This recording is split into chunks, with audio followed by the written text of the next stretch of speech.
उत्तराखंड के सीएम पुष्कर सिंह धामी दूसरी बार सीएम पद की शपथ लेने के बाद आए एक्शन में नजर। धामी सरकार जल्द शहरों के लोगों को पार्किंग की समस्या से दिलाएगी मुक्ति।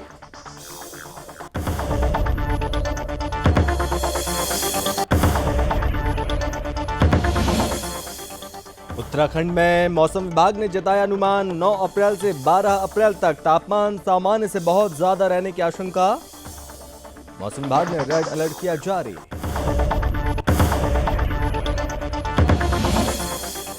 हल्द्वानी में परिवहन और समाज कल्याण मंत्री चंदन रामदास ने चारधाम यात्रा को लेकर की बैठक। चंदन रामदास ने कहा, चारधाम यात्रा को सुगम तरीके से कराया जाएगा।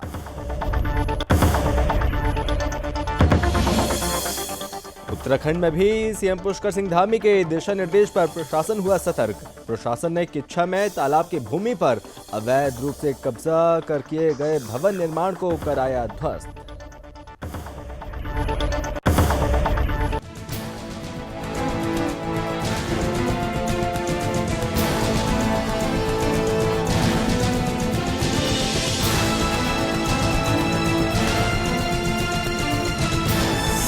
आप देख रहे हैं सुदर्शन न्यूज। नमस्कार, बहुत स्वागत है आप सभी का अपने उत्तराखंड में। मैं हूं आपके साथ संभव गुप्ता। उत्तराखंड के मुख्यमंत्री पुष्कर सिंह धामी दूसरी बार सीएम पद की शपथ लेने के बाद अब लगातार एक्शन में नजर आ रहे हैं। आपको बता दें कि प्रदेश की धामी सरकार जल्द शहर के लोगों को पार्किंग की समस्या से मुक्ति देगी। और इसी बीच मुख्य सचिव डॉक्टर एस.एस. संधू ने वीडियो कॉन्फ्रेंसिंग के माध्यम से प्रदेश के समस्त जिलाधिकारियों को वाहनों की संख्या में लगातार हो रही वृद्धि को देखते हुए नए पार्किंग स्थल विकसित करने के निर्देश दिए। मुख्य सचिव ने कहा कि राज्य में वाहनों की संख्या लगातार बढ़ रही है, जिसे देखते हुए नए पार्किंग स्थल विकसित किए जाएं और प्रदेश वासियों को पार्किंग की समस्या से धामी सरकार मुक्ति दिलाएगी। वहीं मुख्य सचिव ने जिलाधिकारियों को इस कार्य को प्राथमिकता के आधार पर लेते हुए अपने अपने जनपदों में इसके लिए क्षेत्र चिन्हित करते हुए शासन को प्रस्ताव भेजने के लिए कहा। उन्होंने कहा कि हर कार्य के लिए समय सीमा तय करते हुए चयनित पार्किंग स्थलों का प्रस्ताव शासन को भेजा जाए। मुख्य सचिव ने यह भी कहा, पार्किंग के बजाय टनल पार्किंग और साथ ही कैविटी पार्किंग पर ज्यादा फोकस किया जाए। इस तरह की पार्किंग के लिए भूमि की कम आवश्यकता रहती है। उन्होंने कहा कि रेल विकास निगम लिमिटेड काफी अच्छी तरह से टनल पार्किंग निर्माण के क्षेत्र में कार्य कर रहा है। आरबीएनएल को इम्पैनल करने का प्रस्ताव जल्द से जल्द प्राप्त करते हुए नए पार्किंग स्थल विकसित करने में उनका सहयोग लिया जाए। उन्होंने ये भी कहा कि उत्तराखंड जैसे पर्वतीय राज्यों में पार्किंग एक बहुत बड़ी समस्या है। इन जगहों पर पार्किंग की समस्या ज्यादा बड़ी है, उन पर पहले फोकस किया जाए। मुख्य सचिव ने कहा कि कुछ जनपदों में शासन से पार्किंग स्वीकृत होने के बावजूद भी उसमें कार्य प्रारंभ नहीं हुए हैं अब तक, तो जो नहीं हुए हैं उसको जल्द से जल्द पूरा कराया जाए।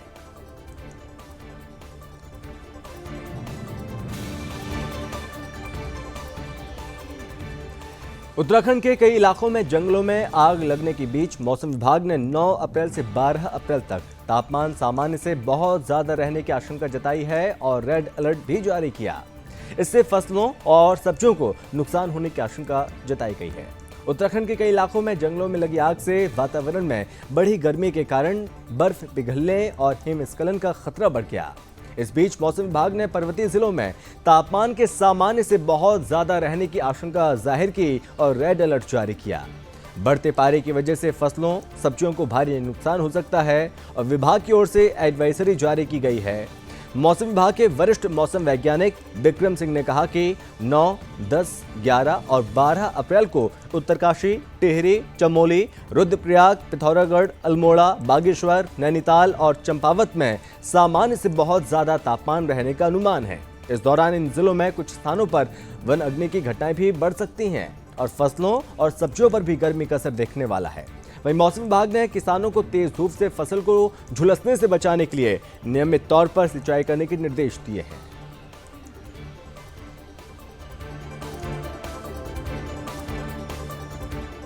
चलिए बढ़ते आगे बात करते हैं हल्द्वानी की। हल्द्वानी में परिवहन और समाज कल्याण मंत्री चंदन रामदास ने चारधाम यात्रा को लेकर बैठक की है और इस दौरान चंदन रामदास ने कहा कि इस बार चारधाम यात्रा को सुगम तरीके से कराया जाएगा। इस बीच चंदन रामदास से मीडिया से बातचीत करते हुए कहते हैं कि आगामी 18 अप्रैल को सभी निजी ऑपरेटर और परिवहन विभाग की बैठक ली जाएगी, जिसमें 4 धाम यात्रा के लिए किराए का निर्धारण किया जाएगा। उन्होंने कहा कि समाज कल्याण और परिवहन में सुधार लाने के लिए विभागीय अधिकारियों को 100 दिन का रोड मैप दिया गया, जिससे परिवहन डिपो को बढ़ाने का काम किया जाएगा और घाटी से उबारने पर जोर भी दिया जाएगा। कैबिनेट चंदन रामदास ने कहा कि उनका पहला लक्ष्य रोडवेज को ठीक करना है और इसलिए किसी भी कीमत पर अधिकारियों की लापरवाही बर्दाश्त नहीं की जाएगी। उन्होंने कहा कि गांवों में समाज कल्याण के कैंप लगाए जाएंगे और इसके अलावा पहाड़ों में कुटीर और लघु उद्योग लगाकर पलायन को कम करने पर जोर दिया जाएगा।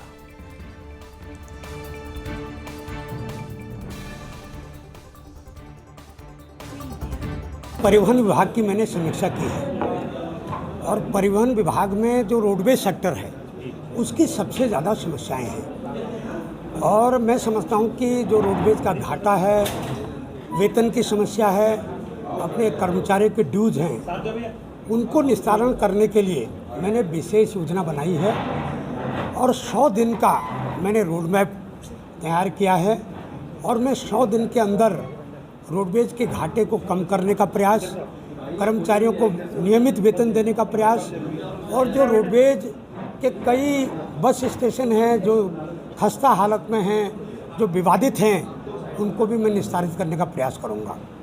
देखिए, 4 धाम यात्रा में माननीय मुख्यमंत्री जी ने भी समीक्षा की है, मैंने भी की है और 18 तारीख को मैंने निजी वाहन स्वामियों, विभाग और 4 धाम यात्रा में जो सहयोग करते हैं सबके साथ बैठक करनी है। उत्तर प्रदेश में योगी सरकार का बुलडोजर चर्चा का विषय बना हुआ है। अपराधियों पर नकेल कसने के लिए यूपी सरकार लगातार अतिक्रमणकारियों और अपराधियों की संपत्ति पर बुलडोजर भी चला रही है और यूपी सरकार की तर्ज पर भी उत्तराखंड में भी सीएम पुष्कर सिंह धामी के दिशा निर्देशन पर प्रशासन सतर्क हो गया है अब। और ऊधम सिंह नगर के किच्छा में तालाब की भूमि पर अवैध रूप से कब्जा कर किए गए भवन निर्माण को ध्वस्त करते हुए प्रशासन ने लाखों रुपए कीमत की करीब 1 एकड़ भूमि को कब्जा मुक्त करा लिया। तहसील प्रशासन के अनुसार किच्छा कोतवाली के अंतर्गत दरोग ग्राम में ग्रामीण जसप्रीत सिंह ने सरकारी दस्तावेजों में दर्ज तालाब की सरकारी भूमि पर अवैध रूप से मिट्टी का भरान करते हुए खेती शुरू कर दी। ग्रामीण ने सरकारी भूमि पर खेतीबाड़ी करने के साथ ही अवैध रूप से कच्चा पक्का निर्माण भी करा दिया था। मामला संज्ञान में आने के बाद एसडीएम कौस्तुभ मिश्रा के दिशा निर्देशन पर तहसील और राजस्व विभाग की टीम ने मौके का मुआयना किया और दस्तावेजों की जांच शुरू कर दी।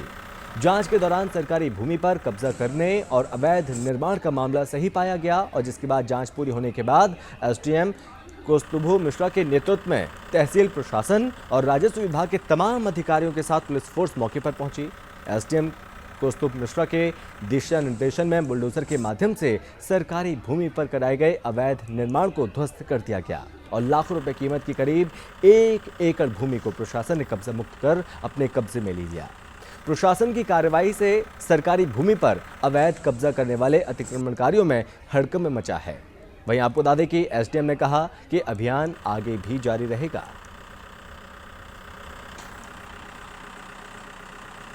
देखिए, जिलाधिकारी महोदय के निर्देश पे जो भी अतिक्रमण हुए हैं, जो सरकारी ज़मीनों पे, चाहे वो तालाब हो, नदी हो या किसी भी प्रकार की सरकारी ग्राम समाज की ज़मीन हो, उस पर अतिक्रमण की कार्रवाई, हटाने की कार्रवाई चल रही है।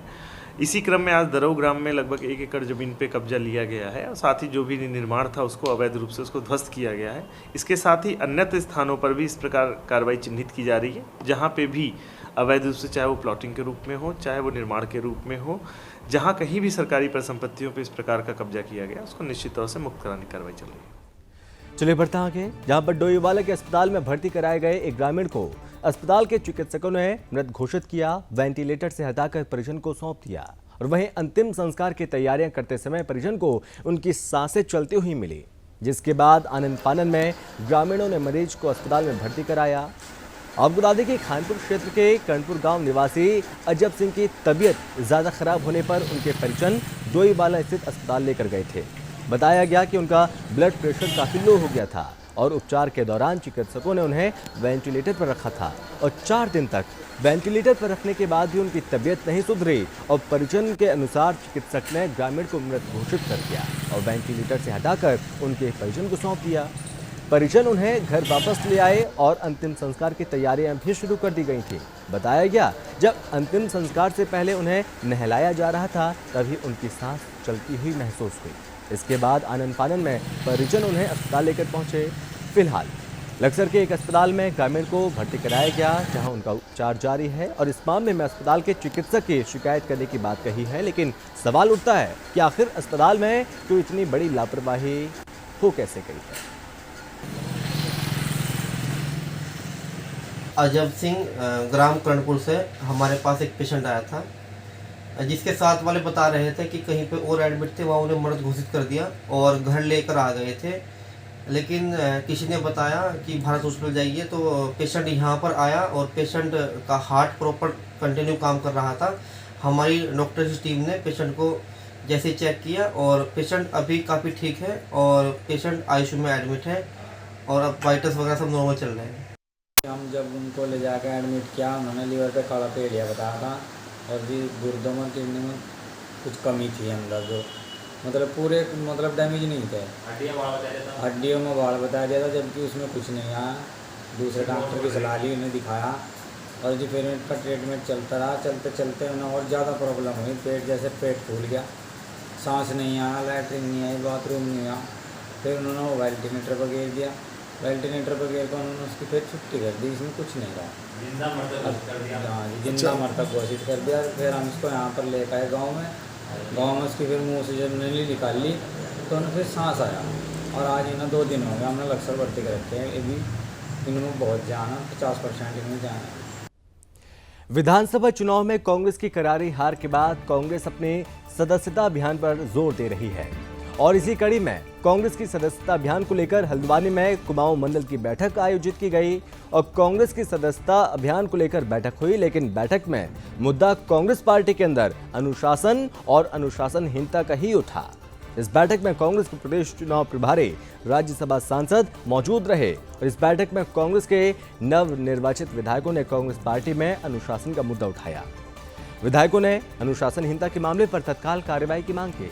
उन्होंने कहा कि अनुशासनहीनता की वजह से ही प्रदेश के विधानसभा चुनाव में कांग्रेस पार्टी की करारी हार हुई है और इस बैठक में बूथ लेवल तक डिजिटल रूप से अध्यक्षता कर लोगों को जोड़ने का आह्वान भी किया गया है।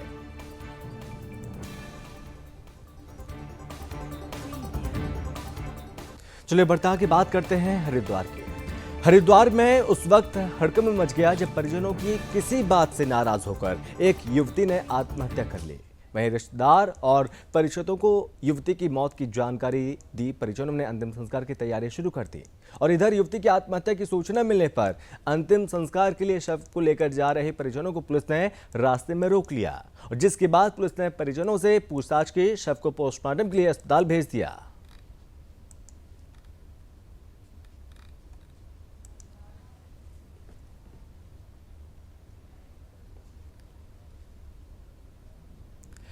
और अब बात करेंगे लालकुआं की, जहां पर लालकुआं में उस वक्त हड़कंप मच गया जब लालकुआं नगर में रेलवे के लिए स्लीपर बनाने वाली फैक्ट्री में भीषण हादसा हो गया और जिसमें फैक्ट्री की एक विशालकाय चिमनी फैक्ट्री के टीन शेड में भरभरा कर गिर पड़ी। भारी भरकम चिमनी के टीन शेड गिरने से पूरा टीन शेड क्षतिग्रस्त होकर जमीन पर आ गिरा। घटना के समय कोई भी कर्मचारी मौके पर मौजूद नहीं था और जिसके चलते जनहानि नहीं हुई। वहीं क्षेत्रवासियों ने फैक्ट्री प्रबंधन पर घटना को छुपाने का आरोप लगाया और इस बीच कंपनी में कार्य कर रहे कर्मचारियों ने ही चिमनी का वीडियो बनाया और इसे वायरल कर दिया, जिससे घटना के बारे में जानकारी हो सकी। और घटना के बाद मौके पर भारी संख्या में लोग इकट्ठे हुए और इधर उप जिलाधिकारी मनीष कुमार सिंह का कहना है कि चिमनी गिरने की घटना दुर्भाग्यपूर्ण है और मामले की प्राथमिकता के साथ जाँच कराई जाएगी। और इधर क्षेत्र अधिकारी शांतनु पाराशर ने कहा, उन्होंने थाने पुलिस को निर्देश दिए कि वो मौके पर जाकर हालातों की जानकारी देंगे। और इधर बहरहाल चिमनी गिरने की घटना से क्षेत्र में हड़कंप मच गया और फैक्ट्री के मजदूरों में दहशत की स्थिति बनी है।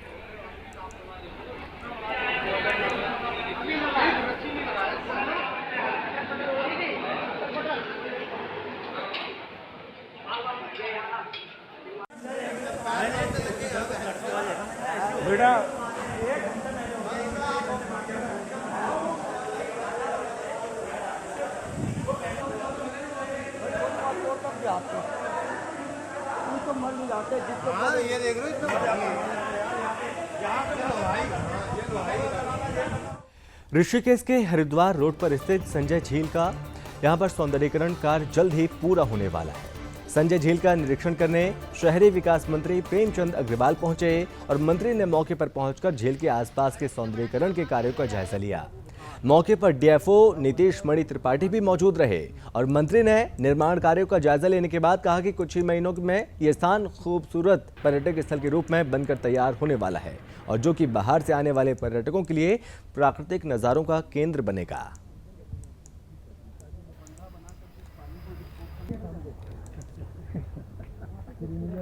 नहीं, धनराशि तो अभी इस रूप में पास हुई है कि ऋषिकेश में एक झील है, उसका निर्माण करना है। उच्च स्तर से नाम को लेकर के उसका अलग से निर्णय होगा, तब उसके बाद उसके बोर्ड इत्यादि की कार्रवाई शुरू होगी जिसमें नाम प्रदर्शित होगा। सर क्या कैसे बनाया जाएगा झील का? अभी मूल रूप से चूंकि झील का स्वयं स्वरूप ही नहीं था, पूरी झील भरी हुई थी और जगह जगह आने जाने के कोई रास्ते भी नहीं थे, कोई वॉकिंग ट्रेल भी नहीं था, कोई बाउंड्री भी नहीं थी। तो अब हम पहले अपनी सीमा को बांधने की कोशिश कर रहे हैं कि अनावश्यक प्रवेश न हो और पूरी झील की सफाई करा रहे हैं, एक वॉकिंग ट्रेल क्रिएट कर रहे हैं, नया गेट बना रहे हैं और बिजली और पानी का कनेक्शन ले रहे हैं, फिर एक टॉयलेट भी बना रहे हैं ताकि किसी को जो टूरिस्ट वगैरह आए या आम जनता, लोकल जनता जो घूमने सुबह टहलने आए, उसको अगर वॉशरूम यूज़ करना हो तो उसकी व्यवस्था कर रहे हैं। तो धीरे धीरे प्रथम चरण में इतने कार्य किए जा रहे हैं। देखिए आज मुझे बड़ा संतोष है कि जो संजय झील कभी हम बहुत पहले सुनते थे इसकी सुंदरता के बारे में, इसका डेवलप करने की बात कई बार आई लेकिन उसमें बहुत ज़्यादा सफलता नहीं मिली।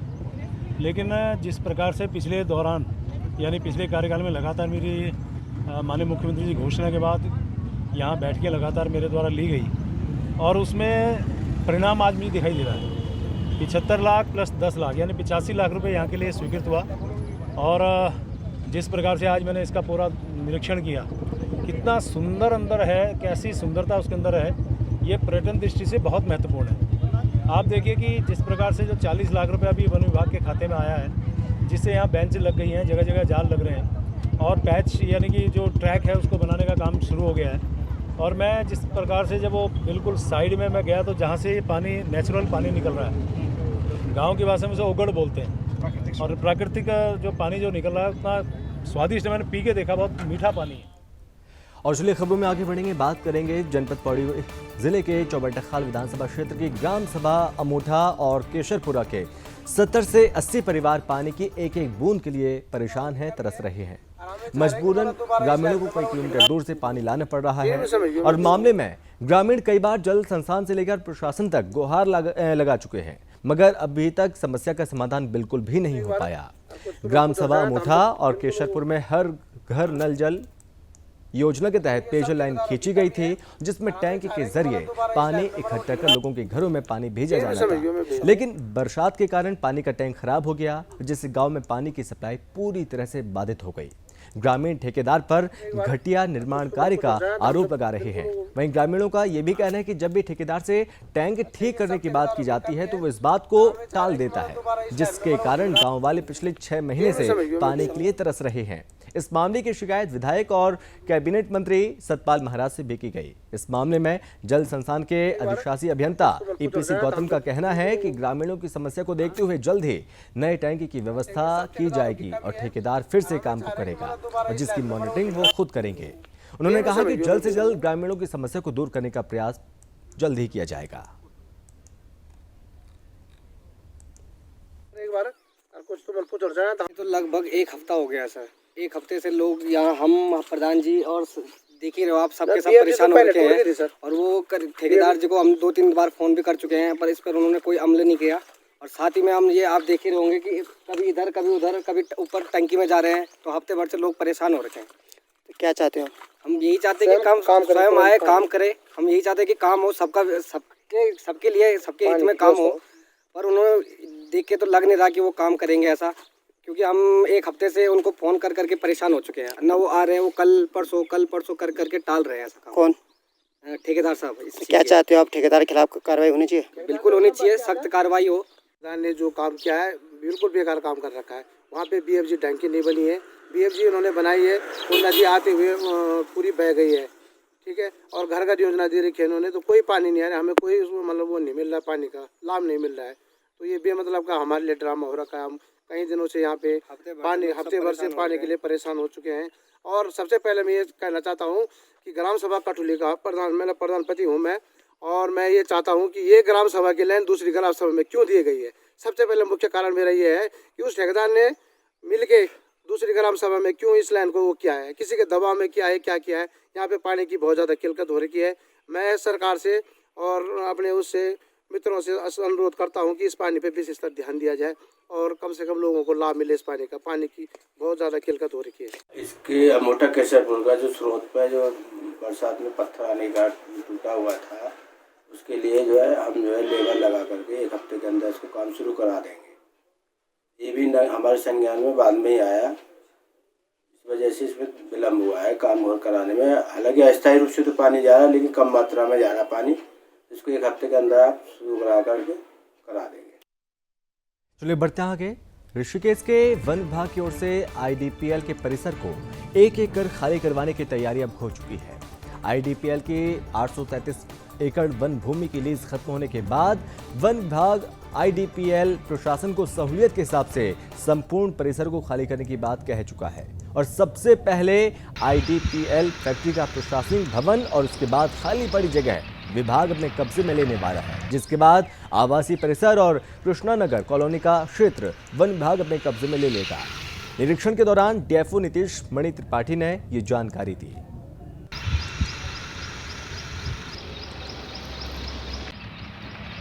ये लगभग 833 एकड़ का एरिया है आईडीपीएल का, जिसकी लीज 28 नवंबर को ख़त्म हो गई है पिछले वर्ष में। और लीज की शर्तों के अनुसार 6 महीने का समय दिया जाना था, जिसमें वो अपनी बिल्डिंग और भी जो उनके संयंत्र लगे हैं वो सब कुछ हटाएंगे। तो उसके लिए उनको 28 मई तक का समय दिया गया है। उसके पूर्व भी उनसे कहा गया है कि जो उनका एडमिनिस्ट्रेटिव ब्लॉक वाला स्ट्रक्चर है उसका प्रथम चरण में कब्जा दें। चूँकि एरिया ज़्यादा है तो पहले हमें उसे कॉर्डन ऑफ करना पड़ेगा, उसकी बाउंड्री भी कुछ न कुछ करनी पड़ेगी, वहाँ लोगों की तैनाती करनी पड़ेगी, तब हम उस कब्जे को लेके आएंगे। तो इसलिए हम फेजेज़ में उस कब्जे को लेने की तैयारी कर रहे हैं। और जैसे ही आईडीपीएल उसमें से पत्र प्राप्त होता है कि ये पोर्शन वो देने के लिए एक स्थिति को राजी हैं, तो तत्काल वन विभाग उनके कब्जा लेने की। उत्तराखंड के टेहरी में उस वक्त हड़कंप मच गया जब कीर्तिनगर थाना क्षेत्र में एक दुर्घटनाग्रस्त हो गया। बताया जा रहा है कि कार जो ऋषिकेश से श्रीनगर की ओर जा रही थी और तभी अनियंत्रित होकर खाई में जा गिरी और जिससे हादसा हो गया। इस हादसे में एक व्यक्ति की मौके पर मौत हो गई और दुर्घटना की जानकारी मिलते ही देवप्रयाग से पुलिस और एसडीआरएफ मौके पर पहुंची और साथ ही रेस्क्यू किया, शव को खाई से बाहर निकाला। फिलहाल पुलिस ने मामले को दर्ज किया और शव को पोस्टमार्टम के लिए भेज दिया है।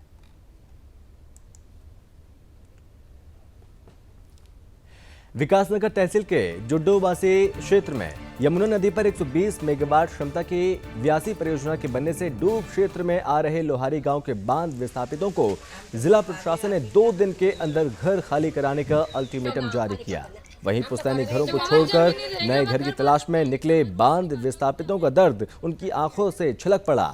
कुछ परिवारों ने अपना सामान शिफ्ट करना शुरू कर दिया और परियोजना के बनने से झील का पानी लोहारी गांव तक पहुंच गया। लोहारी गांव में निवास कर रहे बांध प्रभावितों ने कुछ समय पहले जमीन के बदले जमीन देने और अन्य प्रमुख मांगों को लेकर कई दिनों तक लंबा आंदोलन किया और सरकार के निर्देशन में जिला प्रशासन ने बांध परियोजना से प्रभावित परिवारों को चिन्हित किया, मुआवजा देने की प्रक्रिया शुरू की। और अपर जिलाधिकारी प्रशासन एसके बरनवाल ने कहा कि प्यासी परियोजना से डूब क्षेत्र में आ रहे लोहारी गांव के कुल 66 बांध विस्थापित परिवारों के लिए सरकार की ओर से कुल 15 करोड़ 44 लाख मुआवजा राशि स्वीकृत है और इसमें विस्थापन और पुनर्वास नीति के तहत शुरुआती चरण में प्रभावित परिवारों को 80% मुआवजा धनराशि के रूप में 12 करोड़ 33 लाख बांट दिया गया।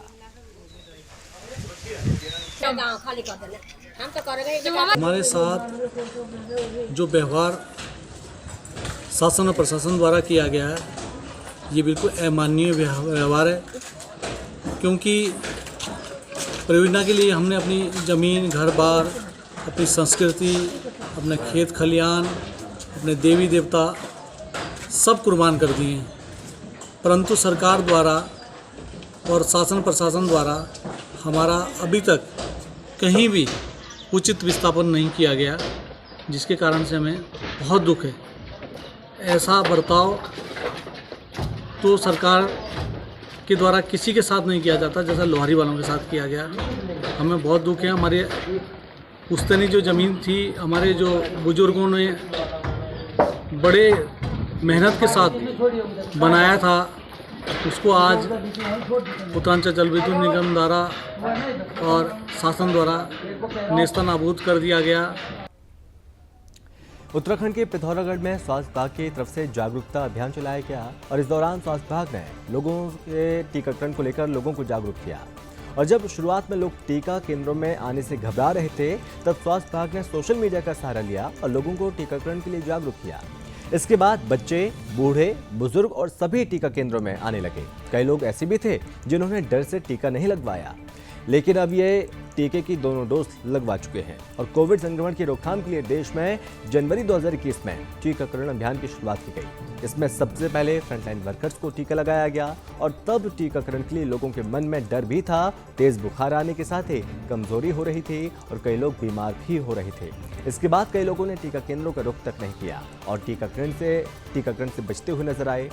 लेकिन स्वास्थ्य विभाग की जागरूकता के अभियान के बाद टीकाकरण केंद्रों में भीड़ बढ़ती रही और लोग टीका लगवाने पहुंचते रहे। वहीं कोविड टीकाकरण को लेकर तत्कालीन सीएमओ डॉक्टर एच.एस. पंत ने लगातार सोशल मीडिया के माध्यम से संदेश दिया और संदेश प्रसारित कर लोगों में टीकाकरण को लेकर व्याप्त भ्रम और भय को कम करने का काम किया।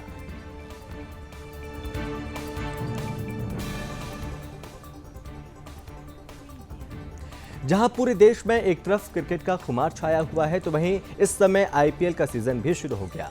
घर घर में क्रिकेट मैच देखा जा रहा है और वहीं क्रिकेटरों की सराहना भी जमकर हो रही है। और इसी कड़ी में श्री पंचायती निरंजनी अखाड़े में साधु संत भी क्रिकेट खेलते हुए नजर आए। साधु संतों को क्रिकेट खेलते हुए पहली बार आपने देखा होगा। आपको बता दें कि जहां पूरे देश में क्रिकेट टीम इंडिया और आईपीएल की टीमों की लोग घर घर में प्रशंसा कर रहे हैं, तो वहीं साधु संत भी क्रिकेट खेलकर अपना शारीरिक अभ्यास कर रहे हैं। और ये तस्वीर आप देखिए, जहां पर आम लोगों को फिट रहने का मैसेज भी दिया जा रहा है। संतों ने कहा कि हम पूजा पाठ करने के बाद दोपहर के समय खाली रहते हैं, जिसको लेकर हमने सोचा कि अब क्रिकेट खेलकर ही अपना समय व्यतीत करें, जिससे हमारे शरीर स्वस्थ रहे और अच्छे से पूजा पाठ में ध्यान लगा सकें। संतों का कहना है कि शरीर को स्वस्थ रखने के लिए और खाली समय को व्यतीत करने के लिए हम क्रिकेट खेल रहे हैं। उन्होंने कहा कि खाली समय में क्रिकेट खेलने से जहां शरीर में फिटनेस बनी रहती है, तो वहीं समय का सदुपयोग भी किया जा रहा है। के बाद भोजन के बाद थोड़ा महात्मा फ्री होते हैं दिन में, तो एक्सरसाइज के तौर पे थोड़ा खेल हो जाता है 1-2 घंटे के लिए। इससे मनोरंजन भी हो जाता है और एक्सरसाइज भी बनी रहती है, शरीर भी फिट रहता है। इसी कारण के लिए हम थोड़ा खेलते रहते हैं यहाँ पे सब महात्मा आपस में। गृहस्थी में कोई नहीं खेलता, सिर्फ महात्मा आपस में मनोरंजन के लिए। नहीं ऐसा कुछ नहीं है। बाकी आईपीएल देखते रहते हैं, तो उसमें जो है खिलाड़ियों को देख के थोड़ा जोश तो रहता ही है।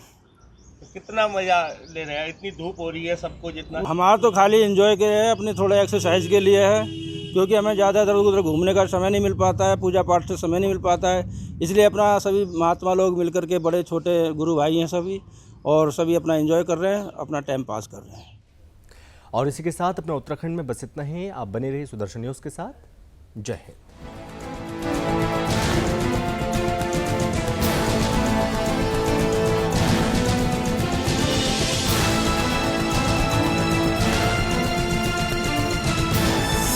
आप देख रहे हैं सुदर्शन न्यूज।